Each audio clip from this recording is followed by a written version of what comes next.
Mengapa melukis bebas itu seringkali justru lebih susah?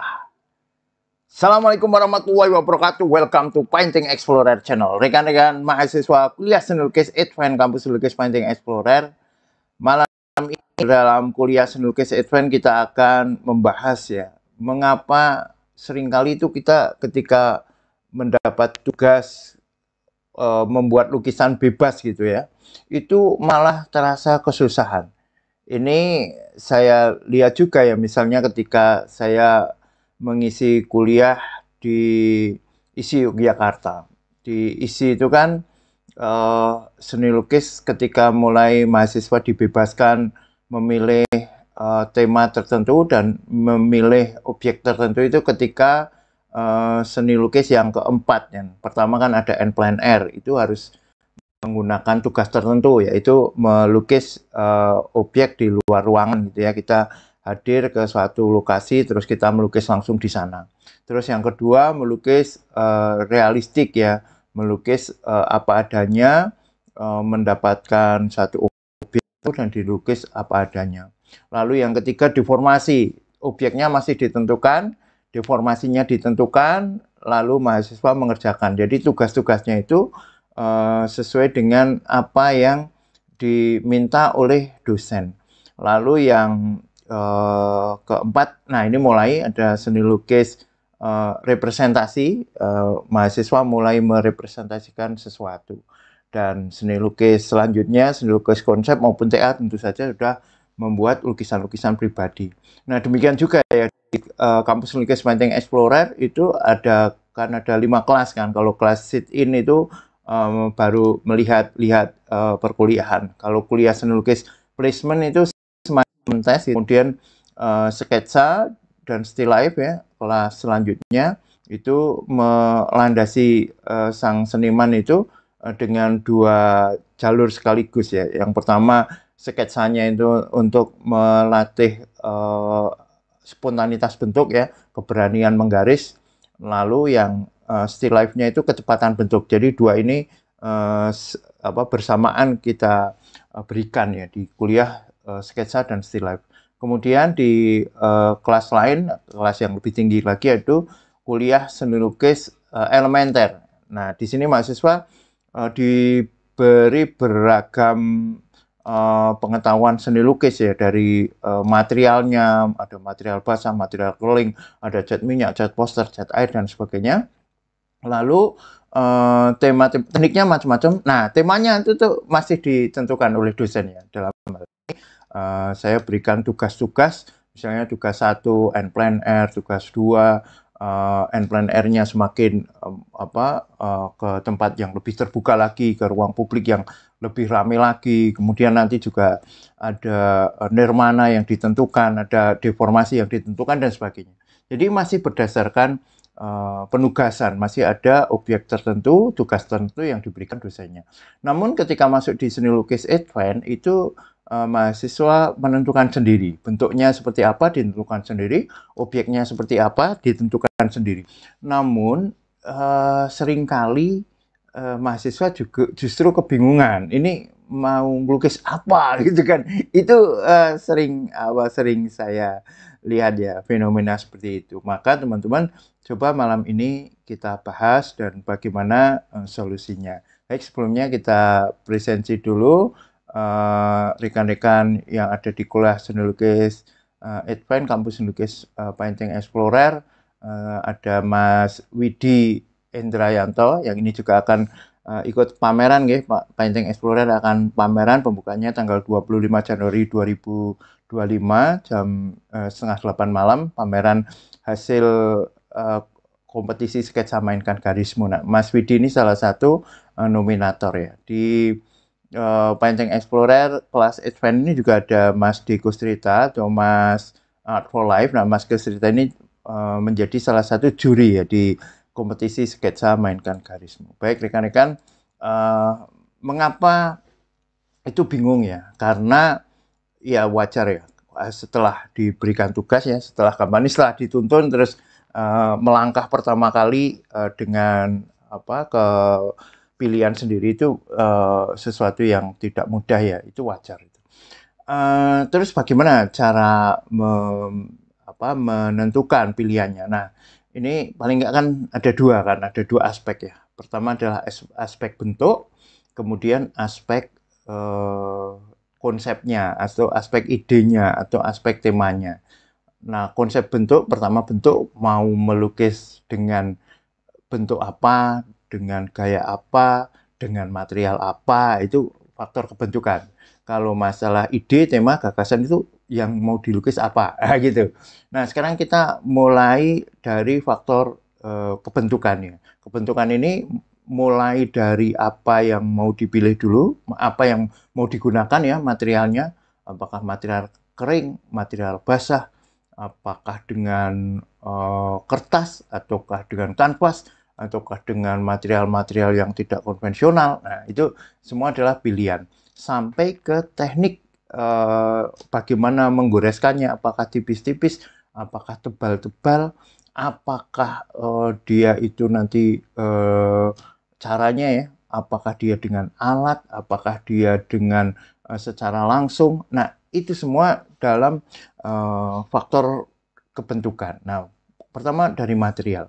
Material itu apa yang digunakan? Nah, kalau melukis apa yang diinginkan, tentu materialnya adalah material yang paling disukai, yang paling dikuasai.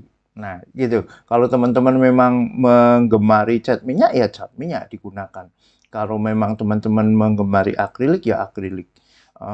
Saya dulu banget ya, itu sangat senang dengan cat minyak ya. Teknik-teknik cat minyak, uh, cat minyak itu memiliki suatu karakter yang tidak dimiliki oleh material yang lain. Misalnya ketika dia itu keringnya itu lambat. Nah, kan kalau dibandingkan dengan akrilik kan jauh kan. Cat minyak itu keringnya lambat. Nah, justru ketika keringnya lambat ini lebih enak ya ketika kita membuat gradasi-gradasi tertentu itu lebih lebih nyaman itu. Nah, itu kalau memang suka cat minyak ya gunakan cat minyak.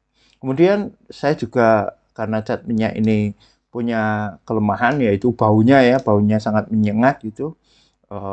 Kadang bisa mengganggu pernafasan gitu. Maka saya beralih ke cat air. Wow, cat air itu tekniknya luar biasa.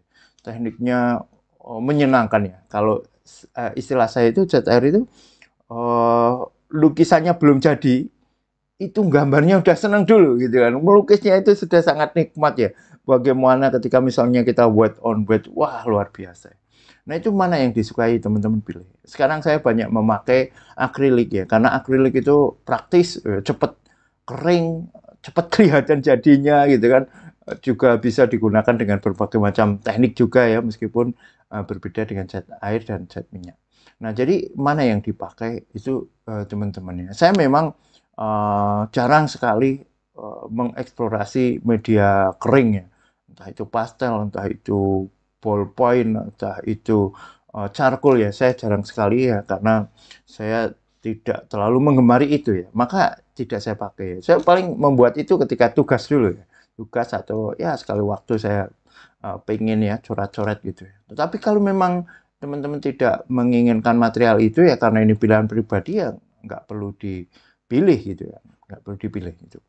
Langsung tak lalu tekniknya apa ya termasuk yang teman-teman sukai, yang teman-teman sukai kan di kelas kuliah seni lukis elementer kan sudah banyak akan diberikan teknik, ada teknik impasto, teknik transparan, teknik plakat, teknik cipratan dan sebagainya.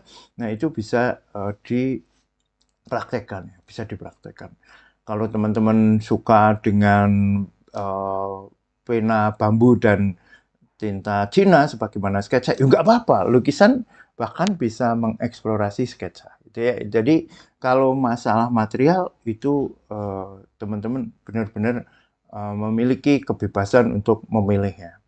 Nah, terus bagaimana tekniknya? Nah, ini macam-macam ini menjadi kunci juga ya ketika kita merasa kebingungan untuk bagaimana caranya, metodenya, metode melukisnya. Setiap seniman memiliki beragam cara ya, beragam metode. Saya mencoba untuk mempraktekkan semuanya dan nanti saya coba ceritakan ya mana yang paling saya sukai ya. Teman-teman bisa mencobanya. Ada yang seorang seniman itu yang dia merancang sendiri ya, merancang desainnya, sketsanya, lalu dia diaplikasikan, dibuat misalnya rancangannya itu di kertas A4 terus diaplikasikan di lukisan 2 meter misalnya gitu. Itu ada yang bekerja dengan cara seperti itu. Cara merancangnya juga macam-macam kan. Ada yang merancang dengan drawing ya, dia membuat beneran itu ya. Mas Yudis itu ya kalau di desain isi itu. Mas Yudis ini akan ikut pameran sebagai bintang tamu juga ya di pameran sketsa. Itu dia membuat yang kecil-kecil drawing gitu, kemudian dia dibesarkan gitu. Dibesarkan dengan cara apa? Dengan proyektor ya, dari yang kecil karya dia sendiri tembak ke proyektor terus dia di tracing gitu ya, ditelusuri ya, di blot, di mal gitu. Dia melukis apa adanya seperti yang dia buat di desainnya itu. Bahkan ada yang desainnya misalnya dengan Photoshop ya, dengan Photoshop. Uh, Photoshop kita make digital ya, Photoshop kita ngambil entah itu motret sendiri, download sendiri ya kita susun gitu, terus kita buat ya. Pak Teguh ya, meskipun beliau sering mengatakan tidak bisa gaptek gitu ya, Pak Teguh almarhum, Pak Teguh Wiyatno ya, itu tetapi juga memanfaatkan Photoshop ya, meskipun karena yang penting adalah lukisannya ya, desainnya sederhana gitu ya, ditempel-tempelkan terus ditembak dengan proyektor ya. Meskipun Pak Teguh tangkapan realistiknya bagus ya, tanpa proyektor bagus ya. Tapi untuk lebih tepat dan lebih cepat gitu ya, dia digunakan itu juga gitu. Dia membuat itu ya. Tidak hanya Pak Teguh, banyak sekali ya seniman-seniman yang bekerja dengan cara seperti ini. Antara desainnya dengan hasilnya itu cenderung sama, gitu, cenderung sama. Ini teman-teman boleh ya memakai metode ini boleh. Atau saya pernah punya teman juga ya, sudah meninggal juga ini namanya Niko Siswanto, itu ngelukisnya pernah juga, gini ya, dia membuat efek dulu ya, efeknya siapkan kanvas kosong, dia ciprati cat minyak, diciprat-ciprat, digores-gores, pakai lenoli itu ya, yang apa minyaknya itu, mediumnya itu, korek, diputer-puter dan sebagainya. Dia belum punya ide apapun ya, belum punya ide ini nanti mau dibeginikan begitu kan. Terus setelah agak kering dia lihat itu hasilnya gitu, cipratannya dia geser ke sana, geser kemari, mungkin dibalik ke sana gitu kan. Terus dikira-kira oh ini nanti jadi apa? Diresponnya. Kalau di Painting Explorer yang menggunakan mirip seperti itu adalah Mas Edisu ya. Itu merespon cipratan itu ya. Itu teman-teman bisa ya. Nanti boleh didesain dengan ketat, kemudian diaplikasikan atau dibuat efeknya dulu, baru setelah itu direspon. Nah, saya pernah kedua-duanya ini, dan saya sekarang cenderung yang di tengah. Kadang saya sket di kertas, kadang saya sket langsung di kanvas gitu ya, pengen apa, punya ide, saya sket langsung di kanvas sebagaimana yang saya kerjakan di kampus ya, di Open Studio, baik lukisan yang pertama sudah jadi maupun lukisan yang kedua ini, itu saya membuatnya, saya sket langsung di kanvas. Nah, sketsa di kanvas atau mungkin saya buat di kertas ya, kalau yang di Open Studio saya tidak membuatnya di kertas, itu tidak harus sebagaimana sketsa awal gitu kan. Jadi kadang ada perubahan-perubahan. Jadi kayak Explorer itu ya. Jadi kita seperti berkelana. Misalnya dulu ya yang lukisan yang pertama itu yang Al-Aqsa membara itu ya. Itu kan di sebelah kiri atas itu ada cahaya seperti ledakan itu ya. Itu awalnya dulu di situ ada banyak material itu ya, ada tube cat, ada kuas dan sebagainya. Karena temanya dulu malah nggak itu ya, temanya adalah seni lukis ya, ledakan seni lukis. Tapi saya lihat ya, itu kan terpengaruh juga dengan apa yang kita baca, apa yang kita saksikan, apa yang kita konsumsi, berita-berita di media itu kan mempengaruhi pemikiran kita. Nah itu bisa mengubah bahkan cerita itu ya, bisa mengubah temanya, bisa mengubah bentuknya gitu ya. Meskipun secara struktur sama, bahwa nanti di sini ada center of interest dengan warna utamanya adalah center of interestnya warna kuning, oranye, merah, terus yang lain gelap. Nah, misalnya seperti itu. Secara keseluruhan sudah ada ya dari awal ya. Namun detail-detailnya itu berubah-ubah ya. Seperti sekarang nih ya, bahkan ukurannya besar gitu ya, saya perkecil ya, belum saya potong sih, coba saya garis gitu aja. Maka kita bisa bebas ya, bisa membuat itu tidak harus sesuai dengan desain awal ya, harus seperti ini ya, kayak partitur gitu ya istilahnya. Kadang lukis sama teman-teman kan ada yang lukisnya pakai desain harus apa adanya gitu ya, bahkan dari foto wah lukis kok kayak nganggo partitur gitu kan, kayak orang main musik klasik aja ya, harus tidak boleh keluar dari partitur ya. Nah saya cenderung memakai itu ya. Tapi tadi ada ya, kalau memang teman-teman suka dirancang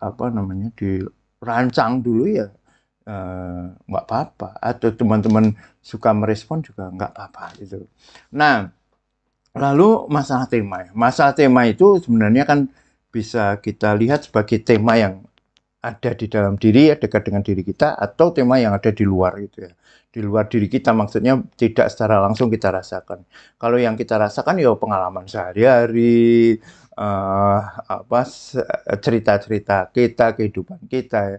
Maka banyak itu seniman yang melukis tentang keluarga, tentang objek sehari-hari yang ditemui kan. Kalau Mas Adi Asrianto itu melukis tentang sudut-sudut rumahnya misalnya seperti itu kan.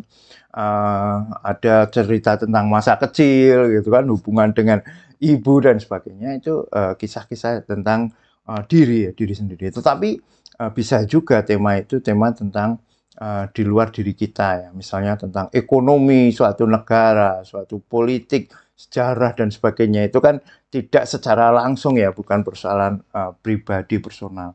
Nah, apa yang mesti diambil ya, yang paling dikuasai ya, teman-teman, yang paling kuasai apa?